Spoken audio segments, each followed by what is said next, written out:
Hello friends, स्वागत है आपका बी ट्रिपल ई इन 5 मिनट्स में। और हम सॉल्व कर रहे हैं दिसंबर 2024 का RGPV paper.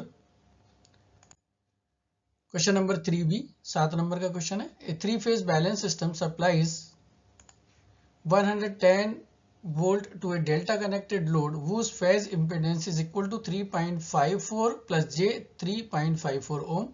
Determine the line current and draw the phasor diagram. तो एज यूजुअल जैसे सबसे पहले मैं सजेस्ट करता हूं कि हमें गिवन इन्फॉर्मेशन एक जगह लिखना चाहिए।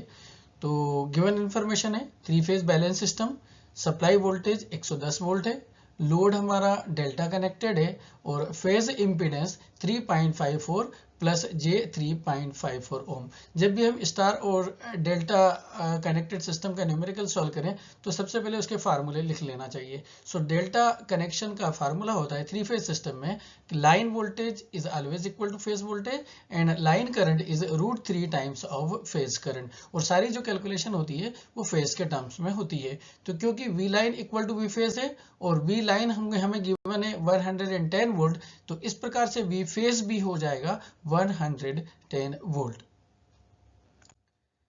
नाउ Z जो हमें गिवन है दैट इज 3.54 प्लस J 3.54। हम इसका मैग्नीट्यूड कैलकुलेट करेंगे तो मैग्नीट्यूड हो जाएगा, ये R है और ये X है, मतलब R equal to 3.54, X equal to 3.54। और Z का फार्मूला होता है square root of R square plus X square. तो हमने वैल्यूज रख दी, R भी 3.54 है, X भी 3.54 है। सो 3.54 स्क्वायर प्लस 3.54 स्क्वायर और इसका स्क्वायर रूट सॉल्व करेंगे तो कितना आ जाएगा 5 ओम। फिर हम निकालेंगे फेज एंगल, इसका फार्मूला होता है theta equal to tan inverse x by r।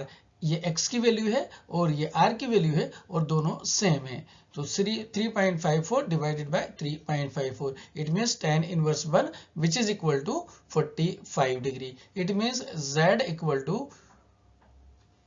5 angle 45 degree.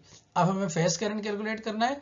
तो फेज करंट का फार्मूला होता है I phase equal to V phase divided by Z phase, है ना। तो वी फेज जो हमें गिवन था 110 वोल्ट और जेड फेज जो हमने यहां से निकाला 5 एंगल 45 डिग्री। तो 180 को 5 से डिवाइड कर देंगे, ये कितना आ जाएगा 22। और ये जो 45 डिग्री का एंगल डिनोमिनेटर में था ये न्यूमरेटर में जाएगा तो बन जाएगा -45 degree. It means I phase का आंसर हमारे पास कितना आ गया 22 angle -45 degree.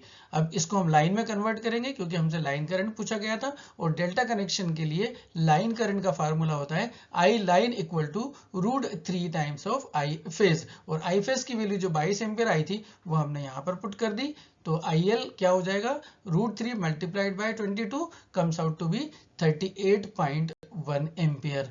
So I line का आंसर है 38.1 ampere. I hope so numerical आपको समझ में आ गया होगा। Thank you very much. Please like share and subscribe the channel.